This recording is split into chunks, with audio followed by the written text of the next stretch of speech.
Now we have two circuits coming to exact opposite, diametrically opposed opinions on the exact same issue, which sets us up for what? We are the Armed Attorneys. Today we have an exciting update out of the 10th Circuit Court of Appeals that has implications in the Supreme Court, and this has to do with 18, 19, and 20-year-olds and the government infringing on their constitutional rights. But before we begin, show your support for the Second Amendment by hitting that like button. And today's video is brought to you by our friends over at Sonoran Desert Institute.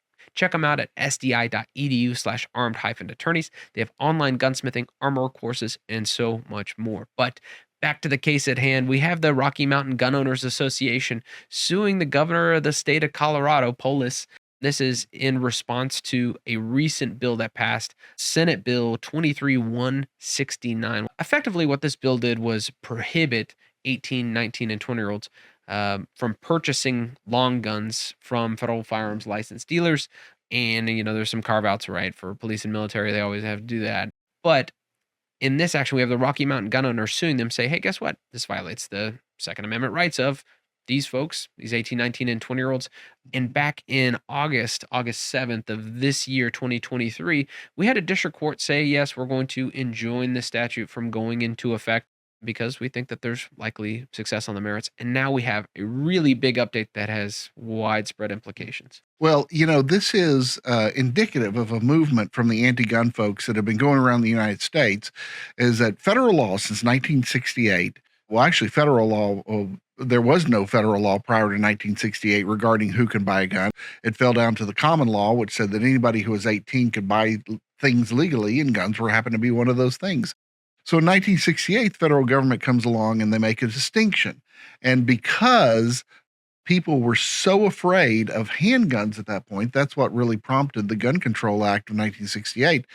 The Congress made a distinction and they said 18, 19, 20-year-olds could still buy rifles and shotguns, but individuals could not buy handguns from FFLs, from licensed dealers, until they were 21. And so this distinction existed. Well, as rifles then became kind of the scary gun. Right, they started painting those things black. Yes, the rifles became the scary guns of the 90s and the 2000s. Since they couldn't get Congress to raise the age, states themselves have declared it to be a public safety crisis and that 18, 19, 20-year-olds should not be allowed to buy guns. We saw that in Florida. Mm-hmm. We've seen that obviously in Colorado, which is the law being challenged. And even this year in Texas, there was a big push to raise the age of an individual to legally be able to purchase a rifle from 18 to 21. And this has always seemed very disingenuous to me because, an 18, 19, 20-year-old, they are an adult. They should be able to purchase whatever they want. But think about every other bill in the Bill of Rights. The Bill of Rights restrains the government from infringing on our rights. Think about every other bill. Can you imagine saying you don't have a right to an attorney because you're 18 years old, or you don't have a right to have a speedy trial, or a right to an indictment, or a right to be free from search and seizure? Can you imagine right to free speech? Can you imagine losing any of your rights because of your age? Or right to say or publish whatever you want. Right. Yeah. A right to make a YouTube video. Yeah. Can't go to church. It's absolutely absurd. But this harkens back to, we just talked about this on Monday, and I think the court does a good job. We're honing in on it. We're seeing it show up again. We're talking about the people. So, of course, this like every other gun law that going forward was challenged under the new Bruin standard. And they said that 18, 19, 20-year-olds were not individuals who traditionally had their, they traditionally have always had a right to own and possess these firearms. And so, therefore, this law violates the Second Amendment. Like Richard stated, the first thing we have to look at is are 18, 19, 20-year-olds considered to be part of the people? And this court found there were, but the government had a very interesting argument to say that they were not, in fact, part of the people. And that argument was the fact that 18, 19, 20-year-olds did not even really gain political power until they were given the right to vote. That sounds really familiar. Yes. And so it's kind of interesting because the governor, keep in mind, this is the liberal government of Colorado. They are making an argument that would, of course, be the exact same argument they would use in the event that Colorado were to pass a law that said that black people couldn't buy a gun. Yeah. Because they would say, well, clearly black people were not part of the people in 1791. Therefore, we can restrict their Second Amendment rights all we want. Yeah, we see that theme pop up over and over again.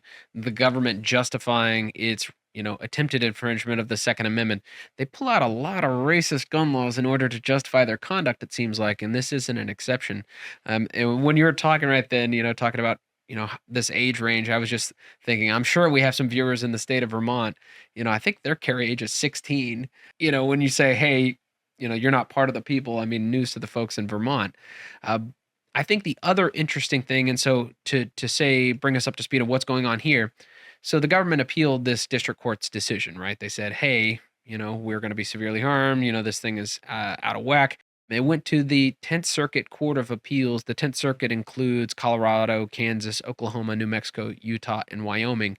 And the 10th Circuit declined to overturn the district court and allowed the injunction to stay in place. Now, that injunction was granted on the basis that the Rocky Mountain gun owners were likely to succeed on the merits of their case. And so the 10th Circuit did not intervene. So we're starting to have this map painted in the United States of, where these infringements can stand and can't stand. So, the three circuits that this has really come up in so far, Florida out of the 11th Circuit, they have upheld laws banning 18, 19, and 20-year-olds. So we Yeah. kind of have that circuit on that end. Yeah, and in fact, that's what the anti-gun folks, and I think we saw that we saw the Florida law invoked several times during the hearings in the Texas legislature this Yeah. year. That Florida in the wake of the Parkland shooting, they passed a lot of onerous laws. Those laws have all been upheld, and so the anti-gun folks have really latched onto that Yeah. to say, look, if they can do this in Florida, they can do it anywhere in the country.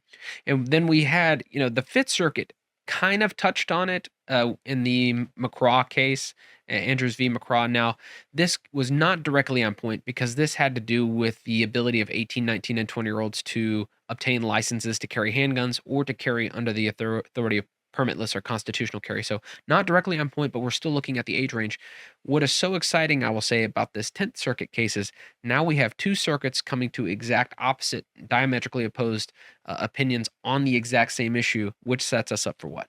Well, which sets us up for the Supreme Court having to resolve this dispute, because that's one of the core principles of how a case gets granted certiorari in the Supreme Court, is that the law cannot stand whenever multiple circuits have different opinions on what the law is. So we can't have a 19-year-old not being able to buy a gun from an FFL in Florida, but a 19-year-old can buy a gun from an FFL in Colorado. And so this is, we like it whenever the Supreme Court can't turn down a case, and this is going to create that situation.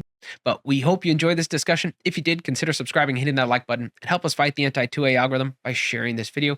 Always leave your questions and comments in the section below. We actually, I was looking for news, and this one I found from a comment from y'all, so we actually read those things. But until next time, we're the Armed Attorneys. In my water park. We're rolling on everything. All right.